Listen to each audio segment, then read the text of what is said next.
Torp here. I'm going to switch it up for just a second. This drama goes straight to DoorDash itself. And both sides of the fence. Notice I got one finger here and two here. It'll make sense in a minute. We've been talking about this diamond program, Top Dasher, and large order program, shop and deliver, and the pizza program. We got this shit spread all over YouTube, virally. I say community viral, by the way. Like, when one of the channels that you watch gets 200 views in a day, that's viral to us. To us, that's viral. Now, you got some of these cats up here getting 400 and 500 views on a video. Damn thing's 8 hours long. That just means a lot of people popped in and left quickly. Still get count. Still gets count. I don't know what the time limit is, but it still gets count. The reason I say this is because I have been sidetracked big time on watching all this.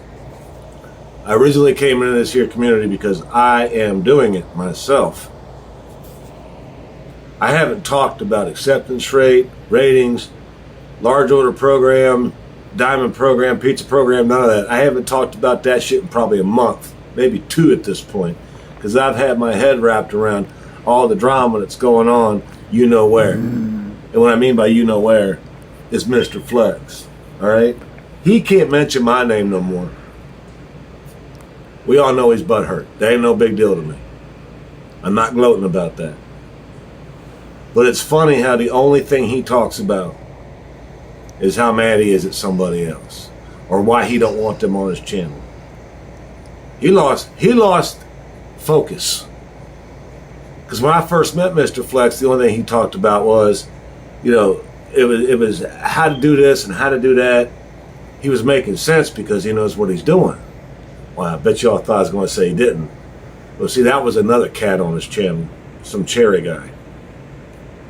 Rode my ass, didn't even know what the hell he was talking about. Rode my ass hard too. You think you making all the money and all this? I never once had anybody on my channel, anybody ever listen to my voice in this community, ever heard me say I know how to do this better than anybody else, or I make more money than anybody else.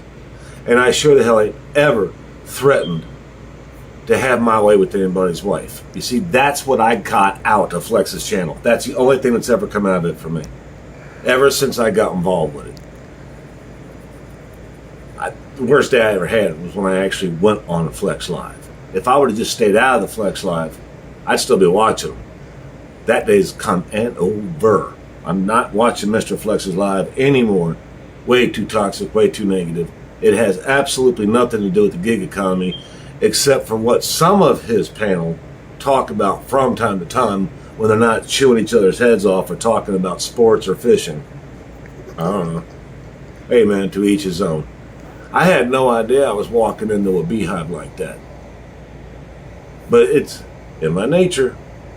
It's in my nature to say something back. And I did. So there you go.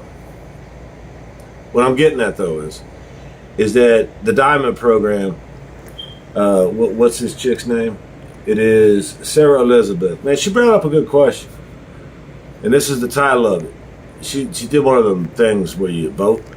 It's let's settle the DoorDash debate once and for all. In my comments saying it both, you're all in my comments saying it both ways about the diamond program. Does acceptance rate matter? Here's my 2 on it. No. No, it does not. No, it does not. And it's not anybody's fault or anybody's market's fault. It's Tony's fault, the owner of DoorDash's fault. It's his CEOs, it's the people in the boardrooms that come up with this shit for the algorithm. It's their fault. They're sending out the wrong message to all the different markets. They know that we are all in different markets, and they know we're on YouTube. Somebody's getting paid to watch us just to get an idea of what we're thinking as dashers. You know what I mean? Especially dashers that are explaining how to do this to other people that are just now getting here. You know that shit's got to make them nervous. You ever thought about that? Who's getting paid? Someone's getting paid. Someone's getting paid to watch these videos and make some sort of a mental assessment about us, all of us. Flex, DoorDash Revolution, Nugs, Pedro, everybody. Necro. The whole schmack. Everybody.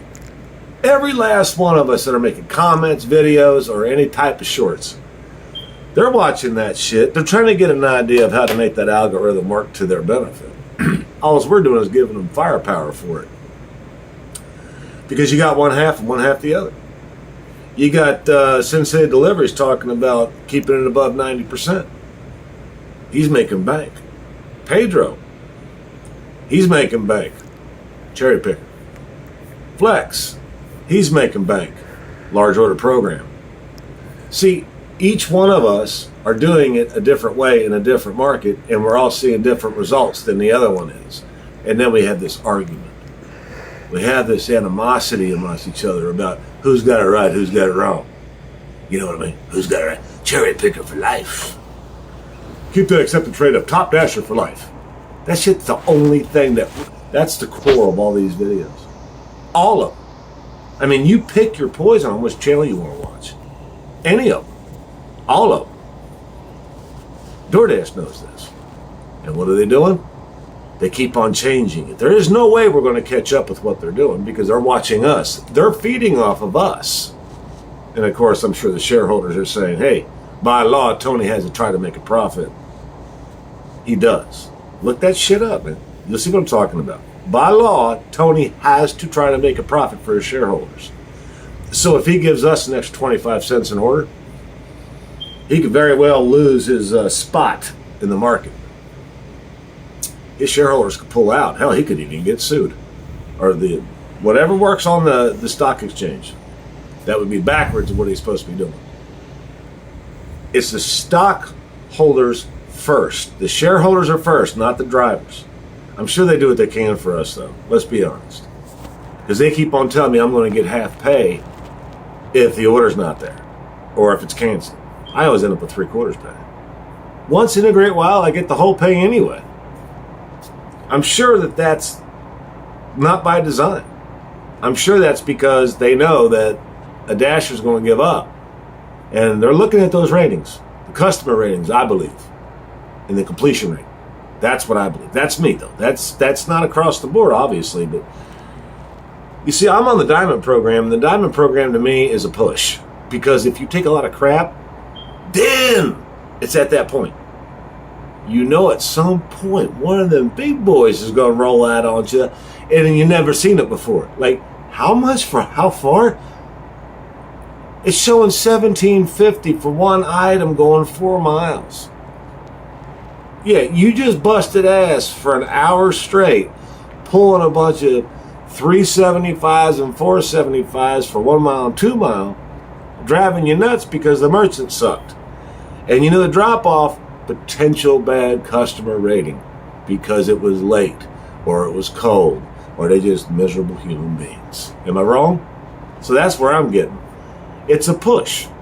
You cherry pick all day, you're going to sit. But I heard Pedro say this and Nug say this a long time. It was early last 22. Early. And this was the last time either one of those guys made sense to me. The best part about sitting and waiting for a good order is you ain't burning no gas. You're not burning your brake pads up. You're not twisting your shocks and your transmission up. You're not forcing yourself into traffic and to try to fight your way to that merchant quickly. You're sitting. And lo and behold, a decent order shows up at some point. In my market, the best way to get it done is to be on the priority list for shop and deliver. And the funny thing about that was my first year, I couldn't stand shop and deliver. I declined them by default. No way, no how. Takes too long. They out of everything. I ain't messing with it. I didn't realize this, but I think DoorDash is the only one. You can do a shop and deliver. Half the items could be missing. You either find a substitution or you refund it yourself, which I can in my market. I'm sure you guys can too. I don't know. But once you do that, you still get full pay. You deliver it, you get full pay. I would recommend, however, you contact the customer, let them know that they're out of it. I always send pictures in the text when I'm talking to the customer. I send a picture. I will show them the spot where it goes and say, here you go, this is what's going on. And I will type that in and take a picture so that they can see I'm not just being lazy. They can see that empty spot on the shelf. I just went into Myers, and the whole entire fish, like seafood, the whole thing was wiped out, empty shelves, because they're redoing that side of the store, so they took all the seafood out. I talked to the people that worked there. I was like, what's going on? And they told me. That's why I know. And I'm like, so I took a picture of that. I said, they are out of all the cod. Gone. They have no seafood. They're changing it up again. She was pleasant. I have not seen a bad rating, because as you guys know, you do get to see your ratings for Shop and Delivers in your emails. They do show you. They give you a progress report on how it went a week ago versus 2 weeks ago. At least I get that. And it will show me items per second, then it will show me ratings. That's my favorite part. That's how you know where a bad rating or a good rating came from. Well, a bad rating, not so much a good one, because you can get good ratings from anybody and not know where those came from. But I love that idea about that. Large order program, I think that's old school. That's just old school. You had to be here before the pandemic, or maybe in the pandemic, to be hooked up on that program. Now, those that you earned it, I'm not going to knock that. I just don't think that it's I don't think that it's an ongoing thing. There's not enough demand for it, in my opinion. Because it's not just me either, because I notice that other people in other markets don't even talk about the large order program. They talk about how they want to be in it. And if you got that, you don't need Top Dasher, you don't need the Diamond, you don't need the pizza, you don't need Shop and Deliver. If you got a large order program, you can cherry pick all day and just wait. 1 or 2 large order programs a day, done. You're good. So that's just my opinion, because that's what I'm watching these guys talk about, large order program. It's like, yeah, I only made 110 today, but then I got a $60 large order, and I got a catering order. So, no, it's a push. Unless you're on the large order, it's a push. You are going to have to sacrifice gas, engine wear, brake wear, transmission wear, suspension wear, and your time and your mentality, pushing out those 375s, 425s for a mile to bad merchants, bad customers, in order to pick up that $18 for 1 mile from a great customer, great merchant. Because you ain't going to have it both ways. You're not. Because before I got on the Diamond program, all I was doing was cherry picking. That was it. I was doing nothing else. And it was working. I was not a top dasher. I'm a top dasher now. But it was on accident. The orders were just good. I was accepting them. That's what I'm out there to do. Like, if it makes sense, I'm taking it, right? So that's what I did. I took the order. And it just popped up. I hit 70%. It was December, believe it or not. I'm not making this up. It was December 31st. Yeah, I was out there. I wanted to see what would happen, because I was at like 64% and I bopped it up to 70. Man, I said, end deliveries after this dash. And it did. Because I knew that I had a feeling that would be 70%, because I was at 69. It was still moving up right before it stops. You know, when it stops, you could do 8 deliveries and it doesn't move. Well, that's because it's a revolving 100 orders. It's a rotation. It has nothing to do with 1, 2, 3, 4, 5. You get credit for 5 orders. No. It all depends on whether or not it's that part of the rotation. Like today, I did 4 orders in a row and I went down 2. And I thought, wait a minute, I didn't get credit for those 4 orders. I did get credit for those 4 orders. They just ain't showed up yet. I'm going to have to suffer the consequences, because I declined so much yesterday. That I'm down, so I'm going to have to make that up. And then once I pop that cap, it'll start going back up again. So I may or may not go for Top Dasher again for February. I have not yet decided. I do have to admit, being able to dash now anytime has been absolutely a blessing on certain points, because I have been absolutely erratic all over the page as far as scheduling goes. I'm down with scheduling. I like it. I've never had a problem with just scheduling. It works for me.